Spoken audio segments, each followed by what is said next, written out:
Hello दोस्तों, आज मैं आप सभी को घर पर बिस्किट बनाना बिल्कुल ऐसा ही सिखाने वाली हूँ। आप इसे तल कर बना सकते हैं या फिर बेक करके या फिर कढ़ाई में भी बना सकते हैं। बहुत ही बढ़िया बनता है। आप बिल्कुल स्टेप बाय स्टेप देखते जाएं, आपका भी बिल्कुल ही ऐसा ही बिस्किट बनने वाला है, सिर्फ 2 कप गेहूं के आटे से। तो सबसे पहले मैंने यहाँ पे सूजी लिया है। सूजी जो है हमारा मोटा वाला है। अगर आप बिल्कुल ही बारीक वाला सूजी लेते हैं तो बढ़िया है। तो हमारा जो है सूजी बिल्कुल मोटा दाना वाला है। तो मैंने क्या किया है कि 1 कटोरी सूजी को बारीक इसको पाउडर बना लिया है, मिक्सी जार में पीस लिया है। तो अगर आपके पास भी मोटा वाला सूजी हो तो आप उसका पाउडर बना लीजिएगा, बढ़िया से मिक्सी जार में पीस लीजिएगा। यहाँ पे मैंने 2 चम्मच बेसन डाला है, आप 4 चम्मच भी बेसन डाल सकते हैं। और यहाँ पे मैंने उसी कटोरी से 2 कटोरी गेहूं का आटा ले रही हूं और सभी को छान लेना है। तो देखिए, सिर्फ इसे मैं गेहूं के आटे में ही बना रही हूं। आप मैदा मत यूज कीजिएगा, गेहूं के आटे में भी बहुत बढ़िया बन जाता है। सबको काफ़ी बढ़िया से छान लेने के बाद मैंने यहाँ पे 1/4 यानी कि 2 चुटकी डाला है बेकिंग सोडा। बेकिंग सोडा का इस्तेमाल बहुत ही कम मात्रा में कीजिएगा, ज़्यादा अगर आप कीजिएगा तो आपका बिस्किट जो है वो ख़राब हो जाएगा, वो टूट जाएगी। काफ़ी बढ़िया से सभी को मिक्स कर लेंगे। काफ़ी बढ़िया से मिक्स करने के बाद इसमें मैं डाल रही हूँ आधा चम्मच इलायची का पाउडर। देखिए दोस्तों, अगर आप इलायची का पाउडर डालते हैं तो बहुत ही अच्छा सा खुशबू आता है और टेस्टी तो बनता ही है। बिल्कुल आपको मार्केट जैसा बिस्किट आपका बनकर तैयार हो जाएगा घर पर। तो दोस्तों, इसमें मैं डाल रही हूँ 5 चम्मच रेगुलर जो टेबल स्पून होता है ना, जिसे आप खाना खाते हैं, उसी स्पून से मैंने 5 चम्मच घी डाल दिया है मेल्ट करके।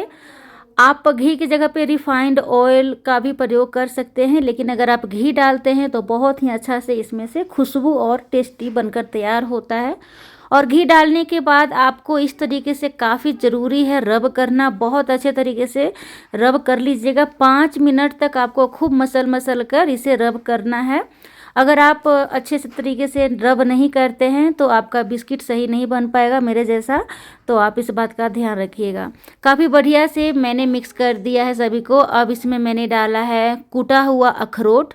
देखिए दोस्तों, अखरोट जो है वो बिल्कुल ऑप्शनल है, आप नहीं भी डाल सकते हैं या फिर अखरोट की जगह पे कोई भी ड्राई फ्रूट कूट कर डाल सकते हैं। यहाँ पे मैंने डाला है चीनी पीसा हुआ। तो दोस्तों, यहाँ पे ध्यान रखिएगा, चीनी को कभी भी ऐसे मत डालिएगा। चीनी को हमेशा पाउडर बनाकर मिक्सी जार में ही पाउडर बना लीजिएगा, उसके बाद यूज कीजिएगा।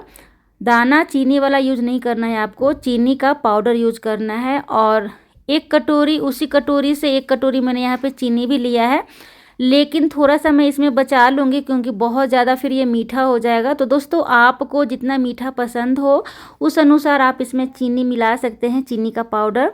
सभी को काफ़ी बढ़िया से मिक्स कर लेंगे। जैसे कि यहाँ पे मैंने 2 चम्मच बेसन, 2 कटोरी गेहूं का आटा, 1 कटोरी सूजी डाला है, ठीक है। और सभी को काफ़ी बढ़िया से मिक्स करने के बाद यहाँ पे पानी डालकर टाइट सा डो तैयार कर लेंगे। बहुत ज़्यादा टाइट नहीं, इस तरीके से हल्का सा चिपचिपा होगा क्योंकि इसमें सूजी डाला है ना, इस कारण से। तो अच्छे तरीके से आटा गूंद लेने के बाद मैंने हाथ को काफ़ी बढ़िया से साफ़ कर लिया है। तो देखिए दोस्तों, आटा गूंदते समय ध्यान दीजिएगा, पानी काफ़ी कम मात्रा में मिक्स कीजिएगा क्योंकि काफ़ी जल्दी ये गीला हो जाता है। तो आप थोड़ा थोड़ा मतलब चम्मच से ही, शुरू में आप चम्मच से ही मिक्स कीजिएगा पानी डालते हुए, तब आपका आटा जो है वो गीला नहीं बनेगा। और जैसे आपका रोटी बनाने वाला आटा होता है उस जैसा आपको डो तैयार कर लेना है, सॉफ्ट सा। हार्ड बहुत नहीं होना चाहिए और बहुत ज़्यादा गीला नहीं होना चाहिए। और दोस्तों, आप इसे अगर चाहें तो पानी की जगह पे दूध में भी आप गूंद सकते हैं, पर लाइफ जो होता है ना बिस्किट का, दूध में ज़्यादा नहीं होता, वो जल्दी बिस्किट ख़राब हो जाता है।